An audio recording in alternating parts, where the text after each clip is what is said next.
Ada 6 kesalahan fatal yang dilakukan oleh klan Ba'alawi.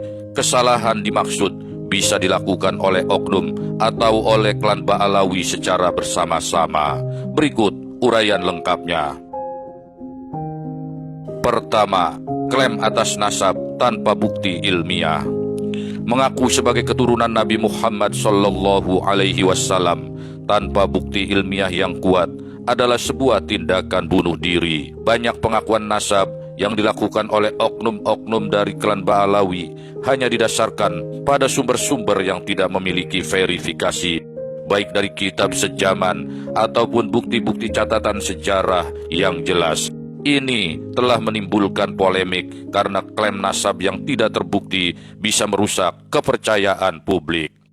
Ditambah lagi, penolakan Ba'alawi terhadap hasil uji DNA yang menunjukkan bahwa klan Ba'alawi memiliki haplogrup G yang sama sekali berbeda dengan Bani Hashim yang berhaplogrup J1.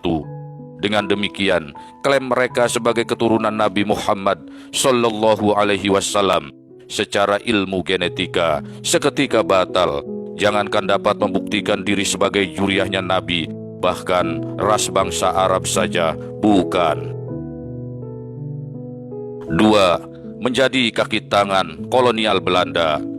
Beberapa tokoh dari klan Ba'alawi tercatat sebagai oknum-oknum yang berkolaborasi dengan penjajah Belanda selama masa kolonial di Indonesia. Hal ini termasuk pengkhianatan terhadap tokoh-tokoh pejuang rakyat Nusantara. Sebagai contoh, salah satunya sebut saja Habib Hamid Al-Idrus. Sejarah membuktikan bahwa dia berperan besar dalam pengkhianatan terhadap pejuang rakyat Banjar bernama Demang Lehman dalam Perang Banjar yang berujung pada penangkapan dan hukuman gantung terhadap Demang Lehman oleh Belanda. Kepala Demang Lehman kemudian dipenggal dan dibawa ke negeri Belanda. Hingga kini masih tersimpan di museum yang ada di negeri kincir angin itu. Berikutnya adalah Syarifah Fatimah. Dia merupakan ratu dan permaisuri dari penguasa kerajaan Banten, Sultan Zainal Arifin yang berkuasa pada periode 1733 hingga 1755. Syarifah Fatimah dipercaya pula sebagai agen VOC Belanda. Penguasa VOC Belanda sengaja mengirim Syarifah Fatimah untuk dijadikan istri Sultan Zainul Arifin guna mencegah kerajaan Banten bekerja sama dengan kerajaan Mataram.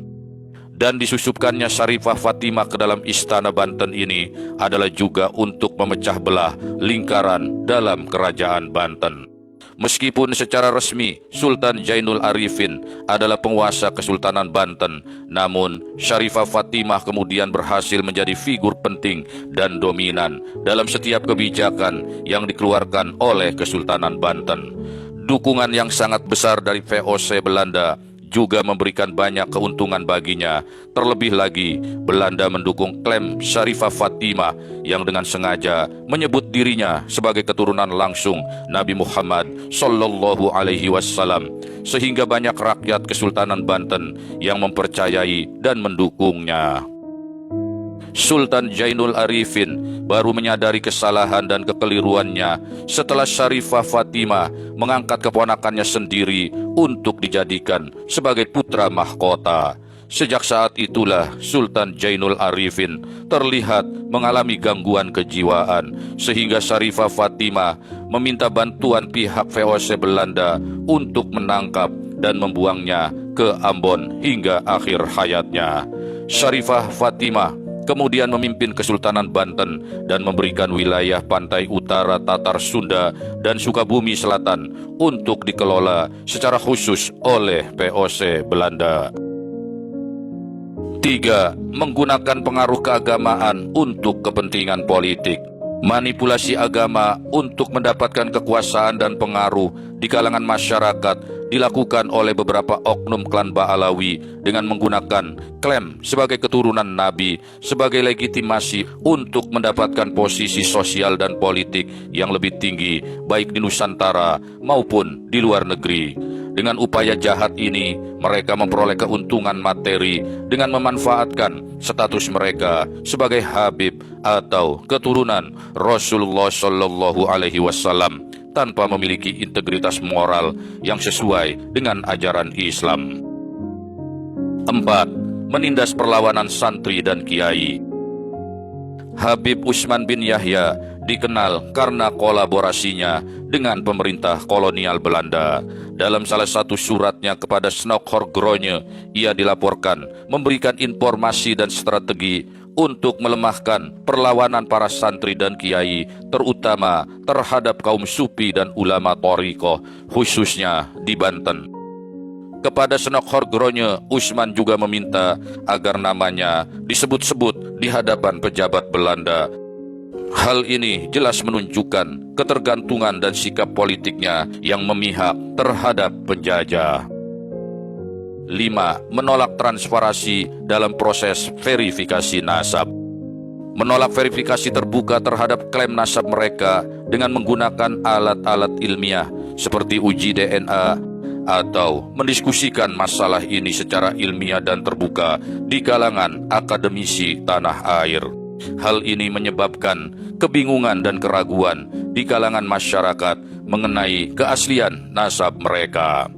Di samping itu, ketiadaan kitab sejaman yang mendukung klaim mereka sebagai keturunan Nabi Muhammad Sallallahu Alaihi Wasallam hingga abad ke-9 Hijriah ini menciptakan ruang untuk manipulasi sejarah yang menguntungkan klan Ba'alawi. 6. Eksploitasi status Habib untuk kepentingan pribadi.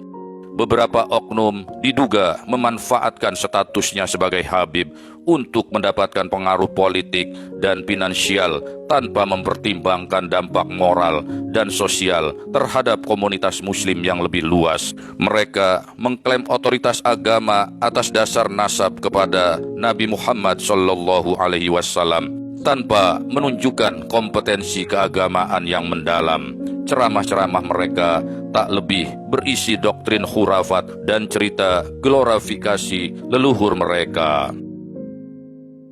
Sedulur warganet, berdasarkan ke-6 catatan yang bersumber dari sejarah dan kritik publik tersebut, pada akhirnya klaim nasab mereka menjadi salah satu isu penting yang memerlukan klarifikasi lebih jauh, baik dari sisi ilmiah maupun keagamaan.